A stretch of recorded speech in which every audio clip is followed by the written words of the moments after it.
Hello. Normally, I put the ad reads at the back end of the podcast so that you can hear the good stuff and not have to listen to me shill pointlessly for 2 minutes. And just so you know, I do this intentionally in our production because even I object to commercials as much as the next podcast listener. However, at this moment, I would ask that you indulge me because I've got a book coming out on April 30th, 2022 on Amazon, and I'd like you to go ahead and place your order right now. The book's title is 12 Rules for Leaders, the Foundation for Intentional Leadership, and it's a collection of 13 essays on leadership. In the book, I address the 12 leadership areas that we have found leaders need to be the most effective in, and then I throw in an extra essay there at the back end. From establishing a foundation of leading teams through managing conflict effectively, all the way through leading teams through change, knowing what to do and why to do it, I believe can help you become a better leader. This book wasn't written just over the course of the last 2 years, and this isn't another fly-by-night leadership development book, here today and gone in the wind in the next month. 12 Rules for Leaders represents a continuation of the work we've been doing here at HSCT Publishing with our leadership training and development products and services, from Leadership Toolbox to Leading Keys, and it also represents the distillation of lessons we've learned, absorbed, and transmitted to others from training and developing around 15,000 managers and supervisors over the course of the last 10 years.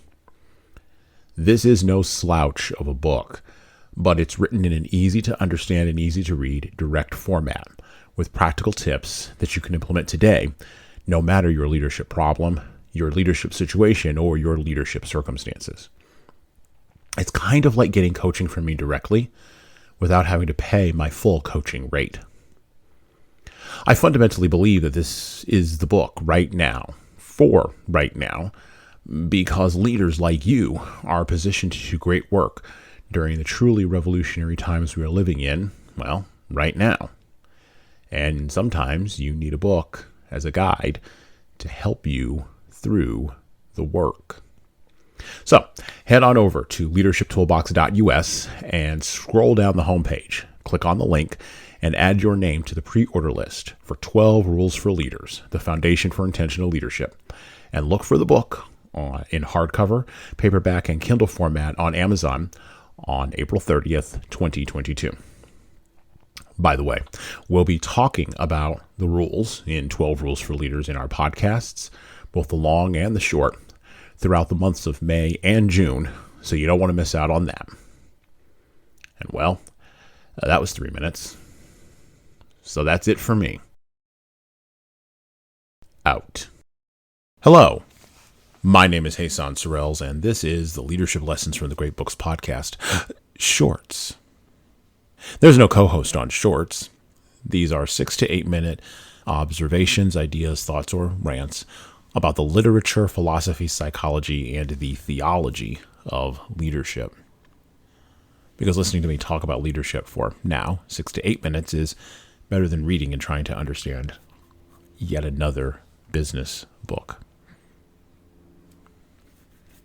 Everyone, every leader, every follower, every employee, and every boss knows what emotional intelligence is. Many trainers, consultants, writers, and thought leaders claim to know how to access emotional intelligence to accomplish business goals and jumpstart defunct leadership.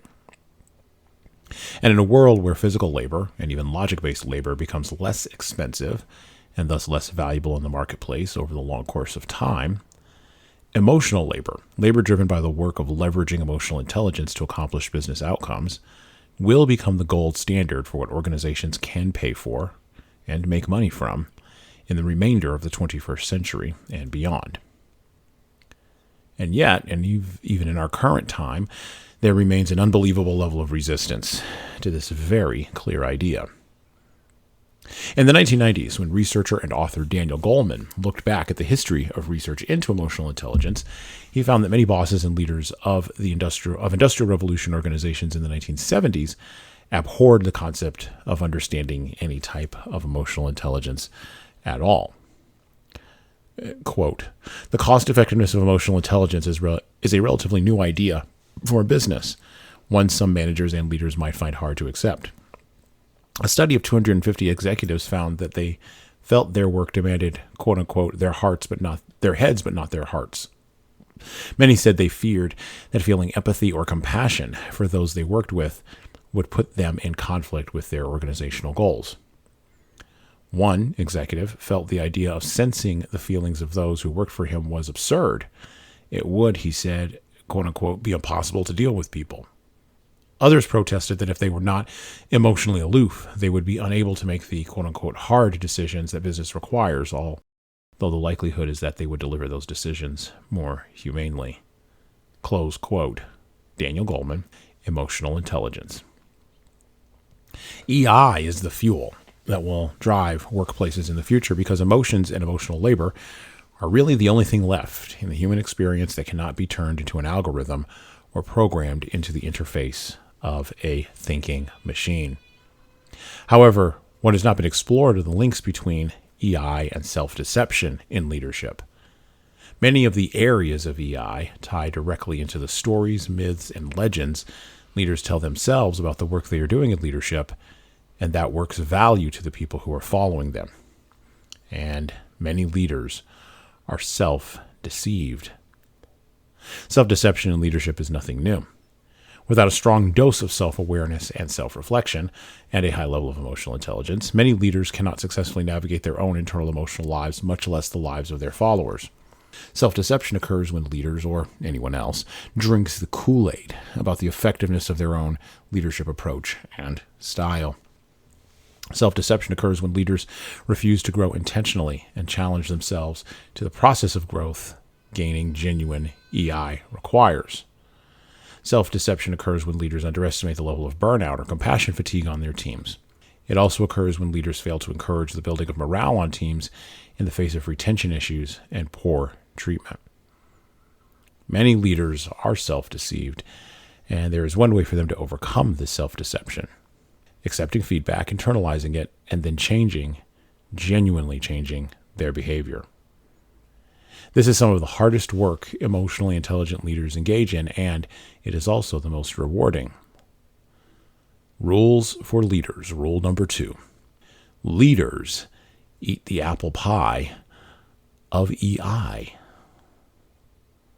And well, that's it for me. Follow us on all the places that you follow us. Please subscribe to Leadership Lessons from the Great Books podcast. Please tell your friends. Please like and share.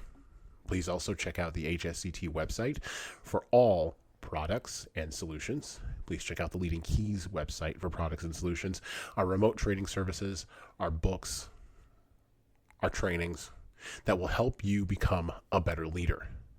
And watch this space for more information about our upcoming book, 12 Rules for Leaders, a foundational guide to intentional leadership, coming in April 2022. Please also go to HassanSorrells.com for more blogs and more posts about how you can be a better leader, and check out all of our YouTube channels online. Thanks, and have a great rest of your leadership day. Out.